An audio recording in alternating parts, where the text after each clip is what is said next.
Hey, what's up, guys? Very early in the morning for me, but I want to get this, I guess, preliminary review out. I don't know.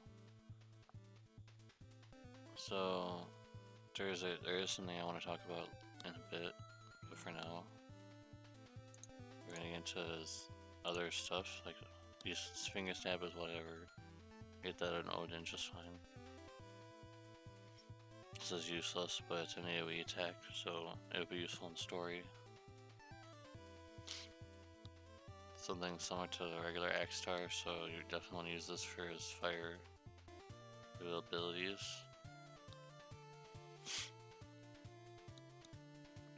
It's very similar to Axstar as well.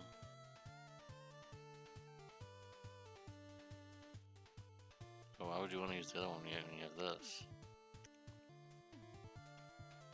I'll use this one instead. It has AT chaining as well, so probably want to use this one instead. Filler ability. Filler ability.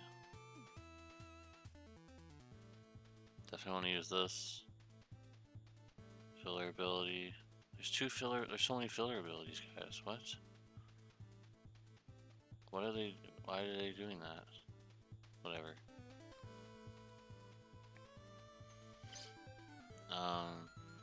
He has two ways to imbue himself with fire, I guess.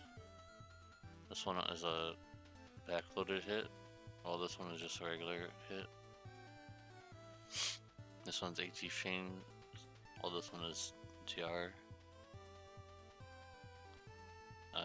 Sure. I don't understand why this is necessary. If this was ice, this would be pretty nice as well, but I guess he's only doing fire so far. Where's the ice?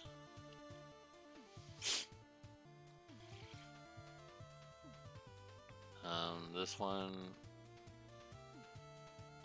This is just the same thing like Axstar has. This one's pretty nice though. It gets some attack bonus without having to use any cooldowns. This is readily available. So this is not something that the regular Axstar has, to my knowledge. I don't remember having something like that.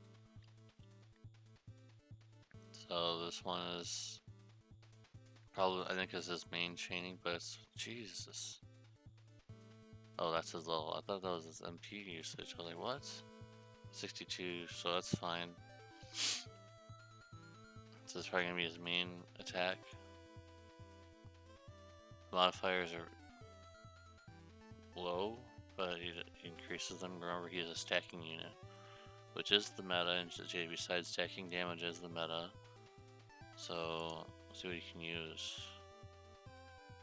Everything besides most of the filler abilities. So, like I said, these ones are filler. The death one's completely useless. This would be interesting to use in arena, I guess, if it's not banned. I'm sure it's gonna be banned all the time though, so don't get your hopes up too much.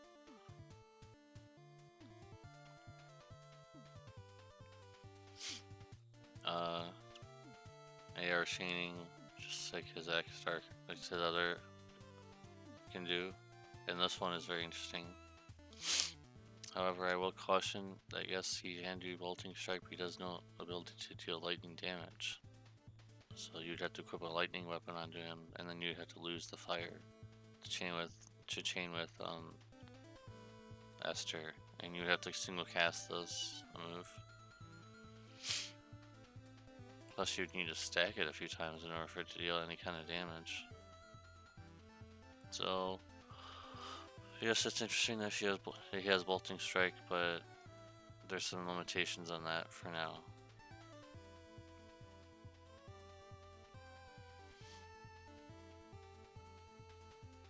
That's pretty high, but it's pretty standard for most units. And some modifier increases. Of course, you would definitely want to use this at some point. Probably first turn.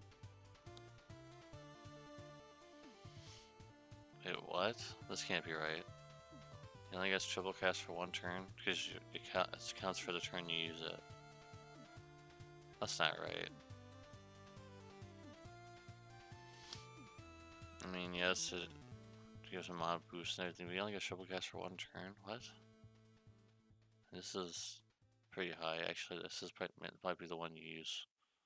There's a black loaded plus it stacks. It's AoE? What? Oh, the last hit's AoE. This is like high, but it's for AE chaining. I keep saying AT chaining. Sorry, guys. I mean absolute miracle. I just say AT chaining is that's what it is. So I can't decide if this one, the other one's better, but they both have backloading.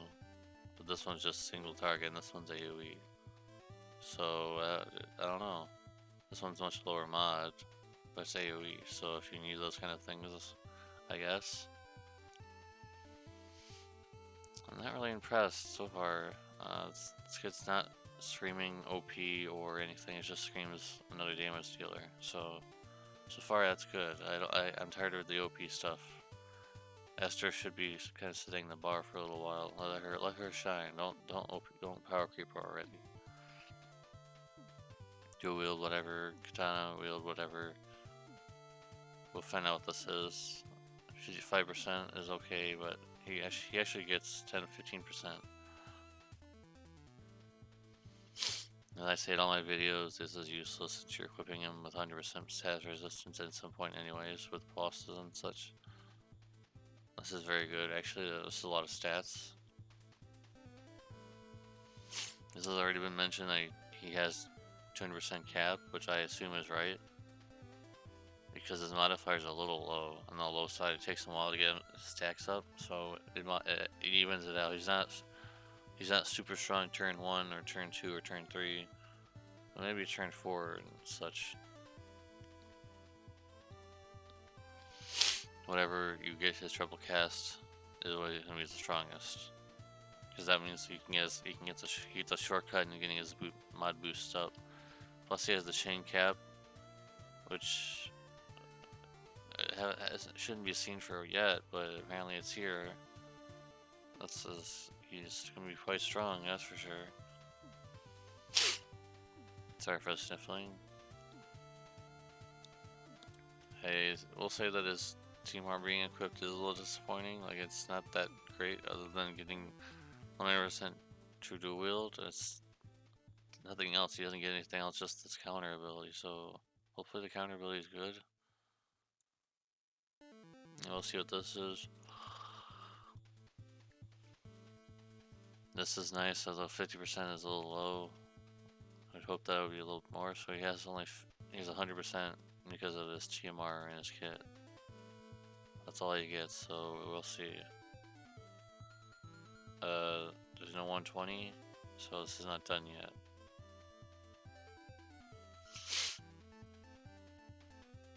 Ooh, nice. So he gets like a. You guys wouldn't know if you're playing the global side and you're watching a global review, but Randy has a similar buff where he buffs himself or in his party up by certain things every turn. There's a chance at it, but usually it works. So this is nice. That he gets 200% attack right off the bat, I guess. That's a little crazy, I can't. This is real because there's no way this is. Like maybe the buff will be less in the actual kit, but 200% is pretty good. If this is counter, like I guess the attack one part is good, but the defense part's useless for the most part. But I don't think this is worth putting that in his TMR equipping ability. It's just not. He needs more than this. Come on. And some mitigation, so the back up there is 10% mitigation from both types of damage, I guess. And he gets triple cast for doing that other thing. So his Loveverse doesn't give him triple cast. What? That can't be right.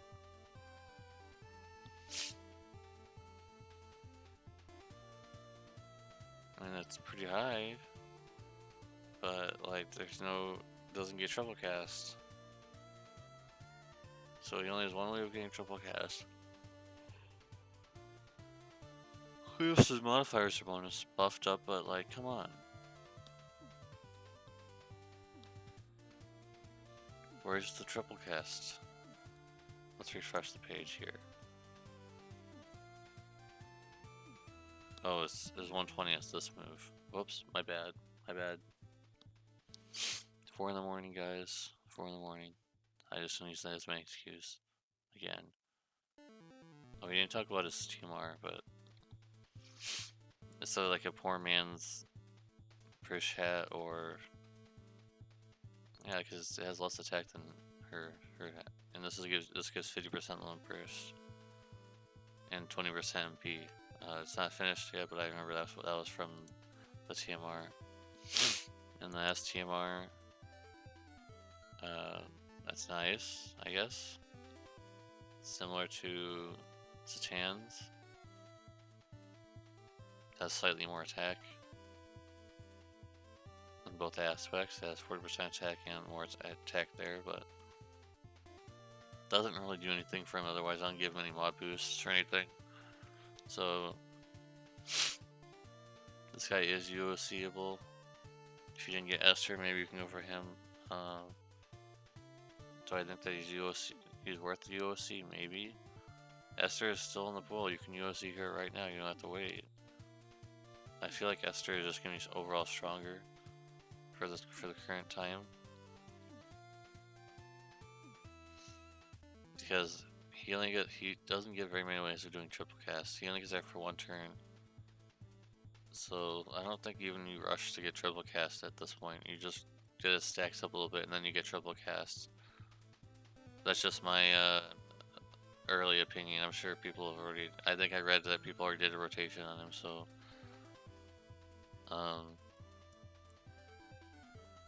It just sucks that. Let's check out the regular X Star. Let's look at the regular X Star here. It's not a review on him. I'm not reviewing him. You guys can watch other people if you want to review on X Star, because, But he gets this right here for triple. He gets triple cast in his zone burst. But look at this. Where's the triple cast? It's got to be added in. If it's not added in later, I would be shocked if he doesn't get triple cast from this using his own burst. So it should be like a thing. It should definitely be a thing, because his regular counterpart has that capabilities. So there's just no reason why he doesn't have triple cast. So I'm sure if this doesn't get triple cast, I don't know. He only gets triple cast for 1 turn. That's it. I just feel like that's really weak. But overall, he's pretty strong. Strong attacker, can be UOC. He's not limited or anything like that. Step up is very bad, though. I think, in my opinion. We're not here to review the step up. They're not on separate banners, though, which really sucks. But it is what it is. So this is just an unofficial preliminary review. Things may change in this kit from now, since I made the review, until when it's released. So that's a very late disclaimer. If you watch this a lot far in the video, I guess you will be able to know the disclaimer now. Probably put it in the description though. But this one burst is just a little disappointing as of now. I will edit the description of the video if anything changes for you guys, but do I think he's UOC-able? Sure. She had a lot of katanas, or katana things like Sephiroth STMR or something like that, maybe. But at the same time, Esther is already available and she's easy to gear. She's much easier to gear than this guy. So, I don't know. If you like bunny ears, then go for Esther. If you like a competent attacker, kind of. His main weakness is the source of triple cast. He does not get very much of it. Plus he's I don't know. Yeah, luckily at least he's not a TDH unit. If he was a TDH unit, he'd be Garbo, honestly. Only getting triple cast for 1 turn, he'd be complete garbage. So I'm sure Dirt and his Limburst may give him triple cast after the patches come out. Maintenance is done. If not, okay, there's gonna be two sides of a coin here. In my final estimation to make this video a little future proof, if let's put a scale down. On one hand, if he gets triple cast in his Limburst, he is quite good, and probably going to be one of the top damage dealers in the game, neck and neck with Esther. If he doesn't get triple cast in his Limburst, he's still good, but his damage will be, I think he'll be lacking consistency compared to Esther, where she can get her Limburst up very easily for her main damage, but she can also damage on the side. Well, he needs just to babysit this cooldown basically every 4 turns. So, and he doesn't get in turn 1 either, so he's gonna be ramping up his damage, which makes sense. You ramp up your damage a little bit for a few turns, and you could triple cast and use the big burst. So I'm sure his big burst will be massive. I'm sure he's slightly easy to gear. You just use katanas if you want, or use a great. What else does he have? You can use great swords. You can use regular swords. So daggers, probably not going to be using daggers. So that's it, guys. This is already long enough. Let's refresh one more time, see if anything happened. I doubt it at this point. I think everything's pretty much finalized. I wouldn't panic too much about all the data things and all that stuff happening. Oh, it's changed a little bit. Over the past 2 years, all the data has always been correct, except for that one time. So I know it's pretty much scrutinizing. A lot of people are being scrutinizing going forward, but I feel like this data is pretty much right. So I'm disappointed with his TMR ability, basically not doing very much except for giving him true dual wield, and the countering is not very good. It is 65% breaks, but you're really looking at the attack, so it's the 65% attack break that doesn't work. That only works some of the time. But I like that he gets a lot of stats and things. Is he worth UOCing? Yes. If you have one Esther, just go for the second Esther. Is what I'm trying to say. Or if you have 20 UOCs and you're wondering, go for the bunny ears. They'll never stray you wrong. Alright, guys. Thank you for watching the plenary. I don't know how to say it. That one word that's before the banner hits. And if anything changes, I will update the description. Thank you for watching. I'll see you in the next review. Peace.